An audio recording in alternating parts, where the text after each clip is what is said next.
indígenas, territorios que han perdido el 97% a pesar de que hay una ley indígena a partir del 77, pero que además hay rezagos enormes en materia económica, en materia social, y que el tema de gobernabilidad en los territorios indígenas es particularmente preocupante y esencial de volver otra vez a resarcir de acuerdo a estos elementos fundamentales. Yo creo que el mensaje de la Asamblea Legislativa no ha sido muy positivo en el hecho de que aquí hay expedientes que tienen más de 20 años en esa línea y que no caminan. De alguna manera, esta comisión debería valorarlos para efectos de darle el curso que corresponda. Felicitamos a la iniciativa de los diputados y sobre todo esta moción que ha sido aprobada en consenso por todos los pueblos indígenas, digo por todos los diputados, y que esto da una garantía de que va a haber una posibilidad de avanzar enormemente. Hace un par de semanas, concretamente el 22 de septiembre, las Naciones Unidas revisa, después de 2 años de exámenes y discusiones, de cuánto se ha avanzado en materia de aplicación de la Declaración Universal de los Derechos de los Pueblos Indígenas, que estaría muy ligado con también esta comisión. Esta declaración que fue adoptada en septiembre del año 2011 en las Naciones Unidas, donde Costa Rica fue parte de ese proceso, pues en realidad también, al igual que en el convenio 159, poco lo que se ha avanzado. Entonces, las Naciones Unidas convocó a una conferencia de alto nivel para efecto de valorar a nivel mundial qué tanto se ha aplicado esto, y como consecuencia de esto, de esta conferencia de alto nivel, ha sacado una nueva declaración que convoca a todos los estados partes de las Naciones Unidas a hacer un plan de trabajo con un cronograma específico y que tome 4 temas fundamentales. El tema de seguridad territorial, incluye el tema de gobernabilidad y autonomía de los pueblos indígenas, el tema de la aplicación y la implementación de todos los convenios internacionales y leyes que tienen que ver con los derechos humanos relativos a pueblos indígenas, y el tercero que tiene que ver con todo lo que es dinamizar los sistemas económicos de los pueblos indígenas para que efectivamente puedan no solamente vivir en la subsistencia, sino que puedan efectivamente aportar y ser un mecanismo diferente de desarrollo local y nacional e internacional. Y también un cuarto elemento que va a ser importante, que aprobó las Naciones Unidas en esta declaración, tiene que ver con convocar a la cooperación internacional y a los estados para definir mecanismos específicos de financiamiento, que es o la otra parte, digamos, débil en todo ese proceso, para que puedan financiar a todos los programas de los pueblos indígenas a nivel de gobiernos y a nivel de los diferentes poderes del Estado, para que implementen estas convenciones internacionales y sobre todo la Declaración Universal de los Pueblos Indígenas. Entonces, aquí felicitamos al gobierno costarricense actual, que efectivamente estuvo presente en esta asamblea y votó justamente positivamente en esa declaración, y esperaríamos que en el corto tiempo esto sea un hecho. Nos parece de que esta instalación de esta subcomisión, para llamar de alguna manera, para examinar esta situación de los pueblos indígenas en materia económica, social, salud, vivienda, etcétera, como lo indica la resolución, podría ser ya una señal de avanzada, más allá que otros países todavía recién están regresando a sus estados, de que esto podría, aunque no esté necesariamente encadenado, pero podría ser ya una señal efectivamente de que por lo menos la Asamblea Legislativa está tomando en serio y busca un mecanismo de cómo puede implementar estos mecanismos internacionales que nos están convocando en este momento. Entonces, repito, felicitarlos a todos ustedes y nos ponemos a las órdenes en todo lo que podamos colaborar para efecto de que logremos efectivamente tener un informe situacional de los pueblos indígenas tal y como lo es, y podamos no solamente quedar, sino recomendar los ajustes en política pública, los ajustes en materia legislativa que puedan actualizar justamente todos estos factores de vieja alta y la deuda histórica que el Estado costarricense tiene con los pueblos indígenas. Muchas gracias. Agradecerle a don Donald Rojas Maroto, presidente de la Mesa Nacional Indígena de Costa Rica, por estos aportes tan excelentes sobre los acuerdos internacionales que Costa Rica se ha comprometido a respetar por los pueblos indígenas y que a veces han quedado más en la pared, ¿verdad?, en buenas intenciones que en acciones concretas. Y como usted lo apuntó varias veces, vamos a intentar que este esfuerzo propuesto por el diputado Rolando González y validado por toda esta Comisión de Derechos Humanos de llevar una voz cantante a la temática indígena sea realmente efectivo y se muestre en acciones concretas por las poblaciones indígenas. Al final, las y los diputados tendremos intervenciones con los 3 exponentes, pero vamos a escucharlos los 3 de seguido. Vendría entonces don Leonel Arburola Flores, representante de la Secretaría Ejecutiva del Consejo de Mayores Rural. Tiene la palabra, Leonel. Bueno, gracias, muy buenos días. Primero que todo agradecer aquí a la comisión que ha brindado el espacio el día de hoy para que el Consejo de Mayores Rural,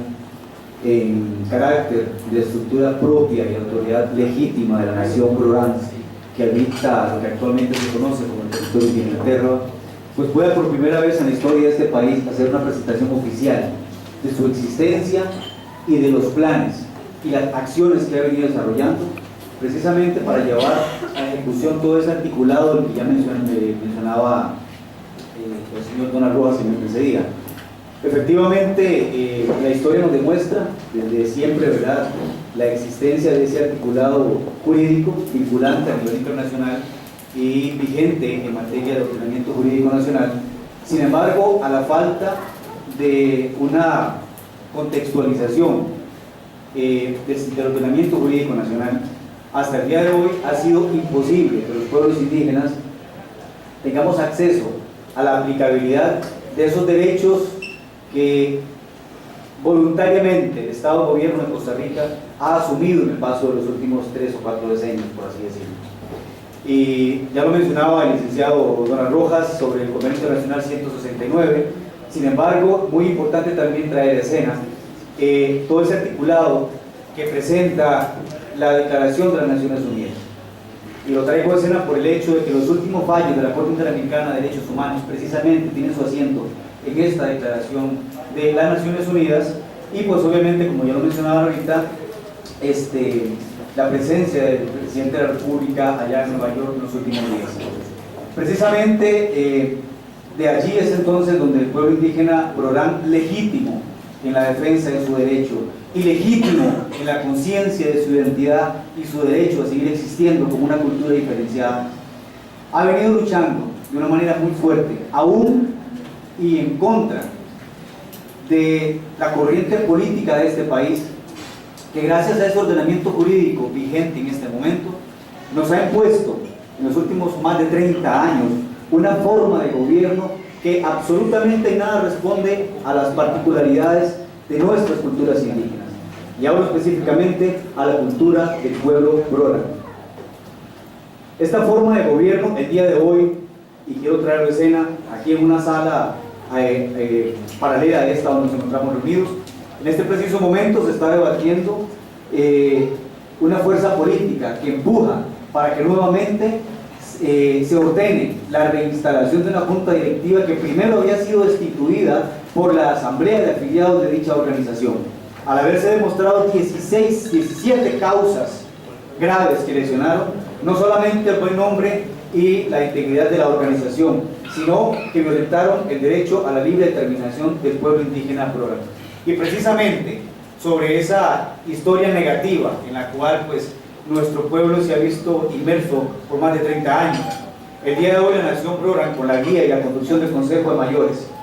ha venido trabajando en la creación de una estructura, de una forma de administración territorial propia que responda a las necesidades y a la particularidad de nuestra cultura. El día de hoy, podemos decirlo con mucho orgullo, somos el primer pueblo indígena en Costa Rica que valientemente, aunque de manera intrépida para muchos que lo han criticado, hemos creado, con la participación de los integrantes de las familias que forman parte de la genealogía de cada una de esos patrones familiares que conformaron nuestra cultura indígena, hoy hemos creado una propuesta de administración territorial que ya está en primer borrador en el despacho de Carmen Granados, la ministra de Gobernación y Policía, la cual se le ha propuesto claramente la necesidad, Carmen Muñoz Granados, perdón, gracias, la necesidad de reformar los reglamentos y los decretos que nos imponen las asociaciones de desarrollo como gobiernos locales, la necesidad de crear una ley orgánica que permita, o que nos dé más bien, la facilidad de poder llevar a la creación, a la constitución, un consejo de administración territorial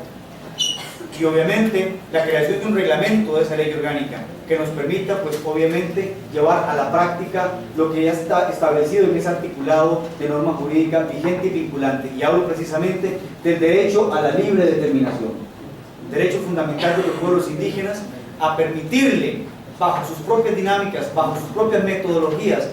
poder llevar a pesar del tiempo, la existencia como pueblo y como cultura diferenciada, que es un derecho fundamental humano que tiene. Y precisamente por eso, como trata este espacio de derechos humanos, hemos creído en la necesidad de que esta comisión eleve inmediatamente una investigación. ¿Qué es lo que está pasando con las herramientas judiciales de este país? Que aún y en contra de la voluntad de la misma asamblea de afiliados ha vuelto a imponer, violentando el artículo 25 de la Constitución Política, la libre asociación, ha vuelto a nombrar, ha vuelto a poner a miembros de la Junta Directiva que habían voluntariamente renunciado a sus cargos. ¿Qué es lo que está pasando con la corriente legislativa que por más de 20 años no ha movido un proyecto de ley? Sin embargo, más allá de todas esas problemáticas y esa historia política que hasta hoy todos conocemos, el pueblo indígena Aurora, en acuse a su derecho a la libre determinación, ha venido creando una propuesta, la cual ha venido posicionando, ha venido dando a conocer, y esperamos fielmente que esta comisión, que tiene que ver con temas fundamentales de derechos humanos, intervenga, realice la investigación y lleve a cabo la incidencia necesaria para poder de una vez por todas hacer acuse a lo que reza el artículo 7 de nuestra Constitución Política, el cual dice claramente que todo convenio internacional y sus concordatos, una vez aprobados por la Asamblea Legislativa, tendrán una norma de rango superior a las leyes. Quiero cerrar con esto porque traíamos una presentación en digital que queríamos exponerle, no vamos a poder hacerla, entonces voy a hacer mi espacio para la participación del señor coordinador del Consejo de Mayores Programa, el señor Manuel Villanueva, quien va a compartir la mesa con ustedes de aquí en adelante para el espacio de preguntas y compartir más espacio. Muchas gracias.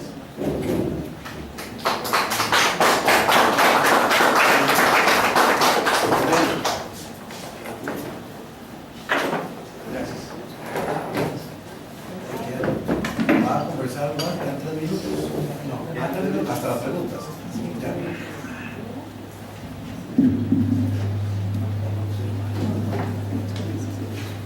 Bueno, buenos días. En primer lugar, hermanos y hermanas de diferentes territorios, a los honorables diputados de esta Comisión de Derechos Humanos. Quisiera tal vez comentar algunos aspectos que creemos que la misma población indígena no hemos dado una lectura y una interpretación efectiva al derecho internacional que este país ha firmado. Y precisamente en el tema de gobernanza, en la ley indígena, está establecido. Las propias estructuras tradicionales deben de ser las gobernaturas de los pueblos indígenas. De igual manera, el Convenio Internacional 169 lo dice. De igual manera, el artículo 4 de la Declaración de las Naciones Unidas dice claramente y contundentemente que los pueblos indígenas tenemos el derecho a nuestro autogobierno propio. Y entonces, ¿qué está pasando? Con la lectura, en primer lugar, de la responsabilidad de nuestros pueblos,